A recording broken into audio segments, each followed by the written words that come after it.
Olá pessoal, sejam todos bem-vindos para mais um e o último vídeo do nosso projeto de lista de tarefas. No último vídeo eu demonstrei como criar uma instância do Postgres na plataforma Render, conectamos a nossa aplicação ao banco de dados remoto e no vídeo de hoje vamos fazer o deploy da nossa aplicação e no final das contas teremos o banco de dados e a aplicação ambos rodando na nuvem. Bom pessoal, a princípio a minha ideia era utilizar o Docker Hub para hospedar a imagem da nossa aplicação e fazer o deploy no Render a partir do próprio Docker Hub, mas isso não funcionou. O render simplesmente disparava um montão de erros de memória. Eu já fiz isso várias outras vezes e sempre funcionou de boas, mas dessa vez não deu. Também não tinha muito o que reclamar porque estamos a utilizar o plano gratuito do render. O que eu tive que fazer é encontrar uma solução. Vamos fazer o deploy da nossa aplicação a partir do próprio repositório do projeto no GitHub. Então essa foi a solução mais fácil e mais simples que eu encontrei. E como você deve imaginar, isso aqui deu um trabalho. Inclusive, eu gravei vídeos que não terão utilidade. E também eu tive que reverter alguns commits que eu já havia feito, porque não faria sentido, já que a gente vai utilizar uma abordagem diferente para fazer o deploy. Outra coisa também, eu tive que deletar aquela instância de banco de dados que criamos juntos no vídeo anterior e criar uma nova. Se você prestar atenção, você vai verificar que essa password é diferente da password que a gente gerou. Também o nome do banco de dados é diferente, inclusive o nome do host. Mas isso aqui não deve afetar em nada na nossa aplicação. Inclusive, eu vou rodar ela aqui agora. A aplicação já está no ar. Vou voltar ao Mozilla. Vou atualizar a página.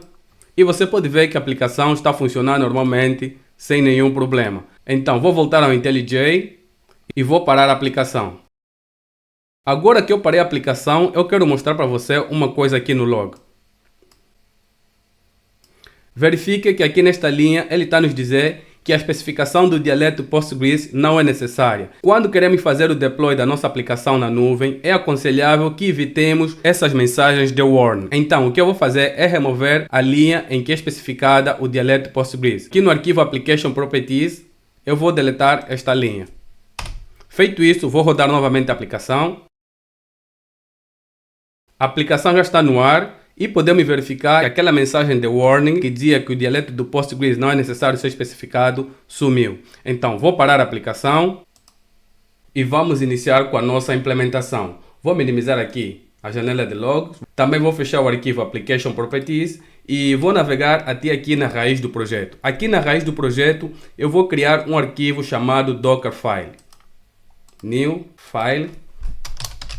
Dockerfile. Pessoal, presta atenção que este arquivo deve ter exatamente este nome. Se você não escrever dessa forma, não irá funcionar. Então, Enter, adicionar. Agora, dentro do arquivo, eu vou digitar from maven 2.3.9.8 tracinho eclipse tracinho de novo temurium mais um tracinho 21 mais um tracinho alpine as builder. Basicamente, nesta linha, eu estou a dizer ao Docker para utilizar a imagem do Maven na versão 3.9.8 para fazer o build do nosso projeto. E se você bem se lembra, aqui no arquivo pon.xml, nós utilizamos o Maven para fazer o gerenciamento das nossas dependências e também para fazer o build do nosso projeto. Então, aqui no arquivo Dockerfile, utiliza o Maven nessa versão aqui, 3.9.8, e utiliza o JDK21. Se você quiser ver essa imagem aqui do Maven, eu vou copiar essa linha até aqui. E vou digitar isso no Google. Vou colar aqui da barra de pesquisa. Enter. Se você prestar atenção, vai encontrar aqui nesta linha a versão dessa imagem do Maven 3.9.8 Eclipse JDK21. Também tem para o JDK 17, 11 e assim sucessivamente. Então, este aqui é o repositório oficial do Maven para encontrar imagens Docker. Então vamos voltar ao projeto e vamos continuar a escrever o nosso script. Vou digitar copy ponto barra source espaço source novamente barra. Este source aqui se refere ao diretório source do nosso projeto. Então basicamente o Docker vai copiar todos os arquivos que estiverem dentro deste diretório source para uma pasta dentro da imagem Docker com o mesmo nome de source. Então é basicamente isso que essa linha faz. Agora na linha seguinte vou digitar novamente copy ponto barra pon.xml espaço pon.xml. Esta linha que eu acabei de digitar basicamente é para dizer ao Docker para copiar esse arquivo aqui, .xml, e colar na raiz do projeto, mas dentro da imagem Docker. Então vamos continuar a escrever o nosso script e o próximo comando que eu vou digitar é run maven clean verify. Esta linha aqui compila o projeto, roda os testes e gera o arquivo final .jar da nossa aplicação. Vamos prosseguir para a próxima linha. Aqui simplesmente eu vou copiar essa linha aqui, vou colar e aqui onde tem esse tracinho vou colocar dois pontos JRE, que é o Java Runtime, tracinho Alpine. E mais uma vez vou digitar copy, tracinho from builder. Este builder aqui está a apontar para esta fase do projeto que a gente definiu, target barra asterisco .jar, e a seguir vamos colocar o nome do arquivo .jar que será gerado. Para nós não cometermos nenhum erro, vamos navegar até aqui, o arquivo .xml, e vamos copiar o nome do nosso arquivo jar. Ctrl V, .jar. Enter, expose 8080. Até esse ponto você já deve saber que por padrão as aplicações Spring rodam na porta 8080. Então também é legal que a gente coloca o nosso container a rodar na porta 8080. E esta é a razão desta linha expose 8080. Porque apesar da aplicação Spring estar a rodar na porta 8080, o container pode rodar em uma porta diferente. Então vamos escrever a última linha do nosso script. Vou digitar sempre em maiúsculo command, parênteses reto, e dentro de parênteses reto java, vírgula, -jar, vírgula, task management.jar. Feito isso aqui, o arquivo Dockerfile está concluído. Agora vamos fazer o build da nossa imagem. Então vou abrir a janela do terminal e vou digitar o comando docker -v, enter. Com esse comando podemos verificar que o Docker está instalado nessa máquina e está a funcionar corretamente. Inclusive você pode ver aqui a versão do Docker 24.0.6. Agora, o próximo comando que eu vou digitar é docker info, enter. Esse comando aqui serve para verificar que o Docker está em execução. Tendo a certeza que o Docker está instalado e a funcionar corretamente nesta máquina, eu posso fazer o build da minha imagem. Então vou digitar docker build tracinho T e vou colocar o nome da imagem, que é esse que está aqui, Task Management. Vou copiar, vou colar aqui, espaço, ponto. Vou pressionar Enter. O Docker começou o processo de build, mas não concluiu com sucesso. E aqui temos uma mensagem de erro e podemos identificar facilmente em que linha é que temos o erro. Então vamos inspecionar o nosso script e corrigir este erro. Vamos apagar isso. Feito isso, vou voltar ao terminal e vou rodar novamente o comando docker build.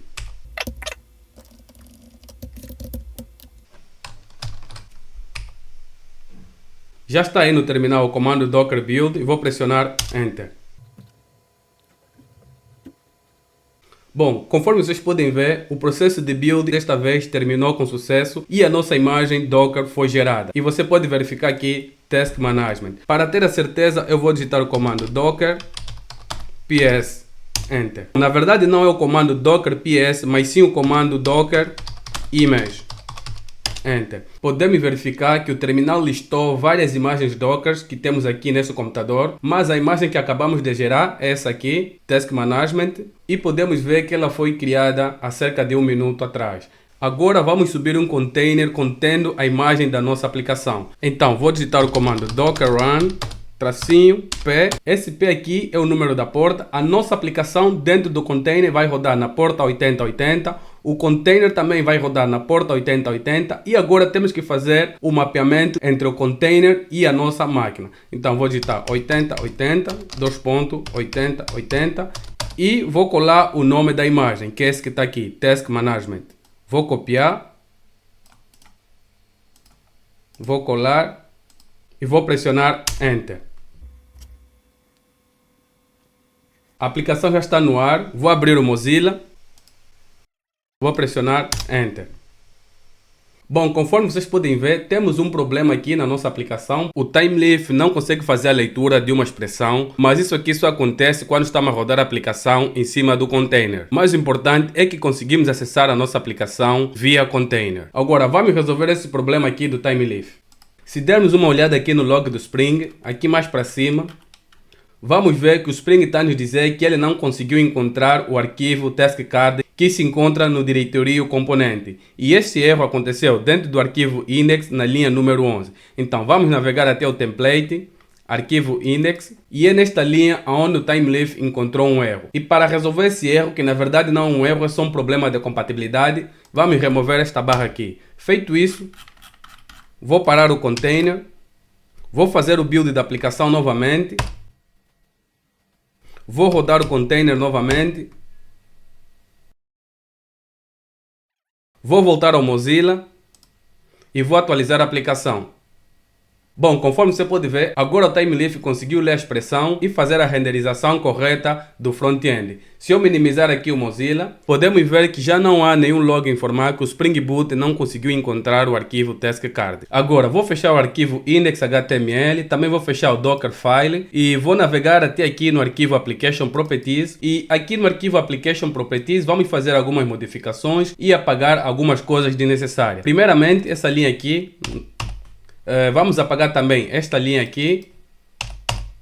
E aqui nessas três linhas vamos fazer algumas modificações. Pessoal, quando queremos colocar uma aplicação em produção, isto aqui não é considerado uma boa prática. Por quê? Porque essas informações aqui de nome de usuário, password, o host do banco de dados e o nome do banco de dados são consideradas informações sensíveis e elas nunca devem ser informadas assim estaticamente, por duas razões. Primeiro é porque elas podem ficar expostas e pessoas que não deviam talvez possam ter acesso a essas informações. E o segundo motivo é que se tu fizeres isso aqui e por alguma razão você tiver a necessidade de trocar o nome do banco de dados ou o nome do usuário do banco de dados ou ainda assim o host, você não vai conseguir atualizar essas informações sem compilar a aplicação novamente. Então essas informações devem sempre ser passadas no Spring dinamicamente através de variáveis de ambiente. E o bom é que o Spring permite fazer isso com muita facilidade. Então, aqui onde tem a password, eu vou deletar, vou digitar o símbolo do dólar e entre chavetas vou escrever password.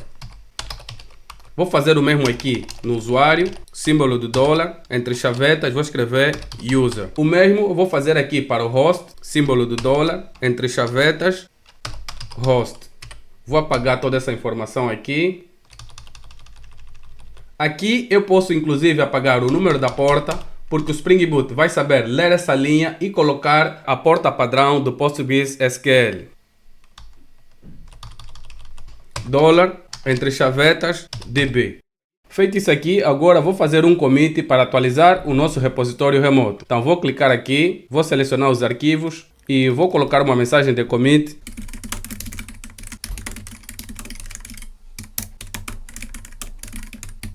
Vou clicar em Commit and Push, Commit Anyway, Push. Agora o nosso repositório remoto já está atualizado, podemos fazer o deploy da aplicação. Estou no meu dashboard do Render, vou clicar aqui onde tem o meu e-mail, Account Settings, e a primeira coisa que eu vou fazer é conectar a minha conta do GitHub com o Render. Então vou clicar aqui, Connect GitHub. Conforme vocês podem ver, esse processo foi rápido porque eu já estou logado aqui na minha conta do GitHub e o Render percebeu que eu já tenho a minha conta do GitHub logada, então ele automaticamente fez essa conexão. Se eu vir aqui e clicar novamente em Account Settings, vamos ver que ele já não está me pedindo para conectar a minha conta do GitHub e sim está a informar o meu usuário do GitHub. Isso quer dizer que a minha conta do GitHub já foi logada ao Render. Vou voltar ao dashboard, New, e vou clicar aqui Web Service. Vou selecionar o meu repositório, Connect. Neste formulário todas as informações estão corretas. Aqui eu não tenho a opção para trocar, por exemplo, para Frankfurt. Vou selecionar a opção gratuita. Agora vou configurar as variáveis de ambiente. E nós temos apenas 4 variáveis de ambiente. Então vou adicionar 4 variáveis. E vou começar a preencher com os respectivos valores. A primeira variável é o user. Depois tem password, depois tem o host e por último DB. Agora aqui nesta caixa de texto value vou informar os valores respectivos para cada variável de ambiente. Eu sou dev, password, vou copiar a password, vou colar aqui, host e o nome do banco de dados. Bom, feito isso aqui, vou clicar em Deploy Web Service. Vamos aguardar o processo de deploy. Pessoal, por se tratar de um serviço completamente gratuito que o Render oferece, eles oferecem poucos recursos de memória. Então, o processo de deploy demora muito, aproximadamente uns 4 ou 5 minutos. Inclusive, há vezes que ele reinicia o processo porque não consegue fazer o mapeamento das portas entre o container e a aplicação, mas temos que ser paciente e acompanhar todas as mensagens de log, porque pode acontecer um erro durante o processo de deploy. Então, eu não vou cortar, simplesmente vou aumentar a velocidade para que vocês também possam acompanhar todos os logs até o deploy terminar. Pessoal, não teve como, tive que cortar porque o processo de deploy estava muito lento. Bom pessoal, o Render acabou de fazer o deploy da nossa aplicação. Você pode ver aqui nesse botão Live, então isso quer dizer que a nossa aplicação agora está no ar. E se eu clicar aqui neste link, serei redirecionado para uma nova aba e poderei utilizar a aplicação. E aqui está a aplicação rodando a partir da plataforma Render. Agora vou adicionar mais tarefas.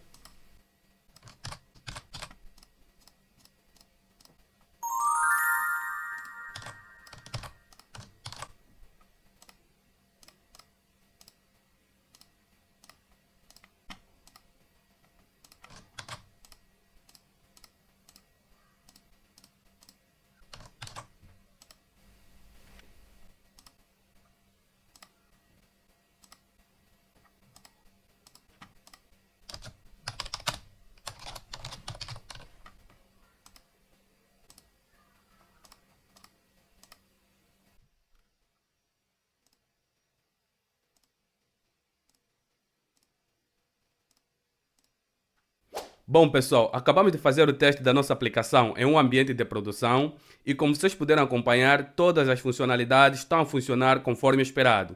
Não encontramos nenhum erro, nenhum bug, então é só alegria. E assim chegamos ao fim do nosso projeto, espero que vocês tenham gostado. Vou deixar aqui na secção dos comentários o link do repositório para que você possa baixar, testar e rodar essa aplicação conforme você quiser na sua máquina. Da minha parte, foi bem interessante gravar esse projeto. Como vocês sabem, eu sou novato no YouTube, então muita coisa aqui ainda estou a aprender, como gravar o vídeo, fazer roteiro, editar e outras coisas mais. Bom, eu gostaria de te pedir que você deixe aqui na secção dos comentários a sua opinião, a sua crítica, para que eu possa ver quais são os aspectos que eu devo melhorar, para que nos próximos projetos, nos próximos vídeos, eu possa trazer mais qualidade para vocês, que são os meus subscritores. E como de praxe, eu vou te pedir que você dê um like no vídeo, subscreva no canal e, se for possível, por favor, compartilhe essa playlist com um teu amigo que tem interesse em programação, para que essa comunidade e que esse canal possa crescer cada vez mais. Então, ficamos por aqui e te vejo no próximo vídeo ou então no próximo projeto. Valeu!